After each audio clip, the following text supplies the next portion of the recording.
Donald Trump has recognized that Trump, the fraudster, the criminal, the sexual abuser, was defrauded as well by Elon Musk, and they were all just defrauding the American people. Things are getting downright weird in Trump world, from bizarre rage posts to train conductor memes to wild conspiracy emails. It feels like a political fever dream.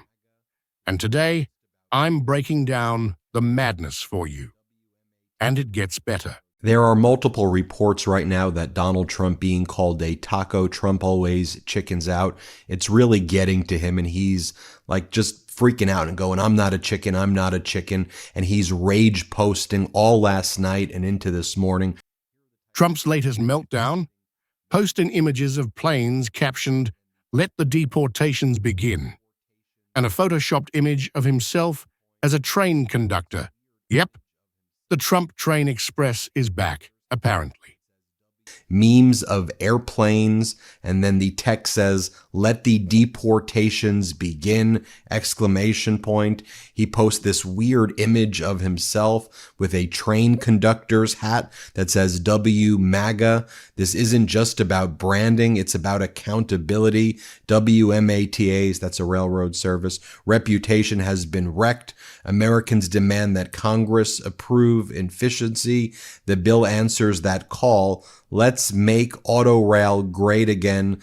And because it wouldn't be a proper Trump rant without attacking someone, he took aim at New York Attorney General Letitia James, linking to conspiracy sites and spewing nonsense. He's also, I guess, trying to harass the New York Attorney General, Letitia James. Here's what Donald Trump posts. Big Tish busted for more fraud. A story inspired by Bernie Kerik. Who knew? And then it's a link to Roger Stone's website. But hold on, it gets worse. Over the last 24 hours, Trump's been sending a flood of frantic emails to his supporters, one even pretending to offer a Doge dividend check. Spoiler alert, it's a scammy donation page. So at 6 a.m., he sent two messages. At 6 a.m., two messages. One says, Donald J. Trump poll, Doge dividend check, question mark. And the other one says, 2 seconds, please, 2 seconds, please. So I open these up again so you don't have to.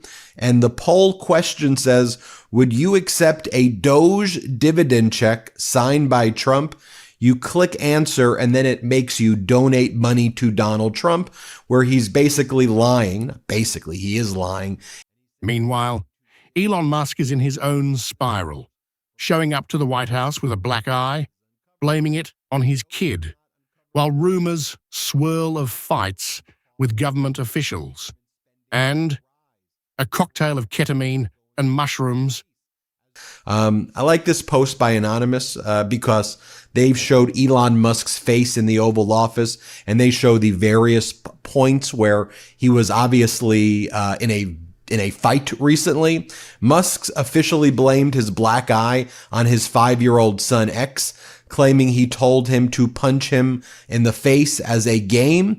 However, on closer inspection, you can see other bruising and scratching on Elon Musk's face. And if you think Trump's getting things done, think again.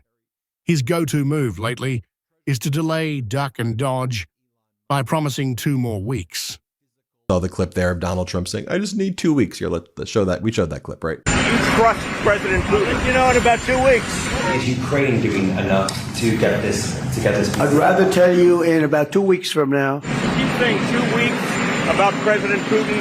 What is 2 weeks? Give us, what is the actual date? What is the timeline? 2 weeks or less, and if it's a little more at the time, I say, but, you know, they're losing a lot of people. Even French President Emmanuel Macron's had enough, directly calling out Trump for being weak on Putin and fumbling America's global leadership. Next, I want to show you what French President Emmanuel Macron is saying to Donald Trump. He's really calling out Donald Trump for the failure to respond to Putin and just being weak. Honestly, it would be somewhat unheard of to hear a French president say something like this, that this is a credibility test for Americans. And while Trump hides behind 2 weak promises, his team's been overseas, trying to help Putin-backed candidates win elections in Europe. Yep, it's real. So Vladimir Putin's preferred candidate, basically hand-picked candidate in Poland, is a guy named Karol Nawrocki. And Kristi Noem, the cosplay dog killer Homeland Security Secretary, who's disappearing Americans and sending them to gulags to die and rot in El Salvador. Kristi Noem goes out and the election's right here. And she's telling the people in Poland to go vote for the Putin candidate. Here she is telling people to vote for Putin's candidate. This just happened. Play this clip. The U.S. Secretary of Homeland Security, Kristi Noem, said that Karol Nawrocki should be the next president of Poland. Speaking at the CPAC conference in Rzeszów in Poland's southeast, Noem also criticized his runoff rival and Warsaw mayor, Rafał Trzaskowski. I just had the opportunity to meet with Karol, and listen, he needs to be the next president of Poland. Finally, Democratic Congressman Jamie Raskin dropped a truth bomb, calling this entire operation a gangster state, attacking judges and democracy itself.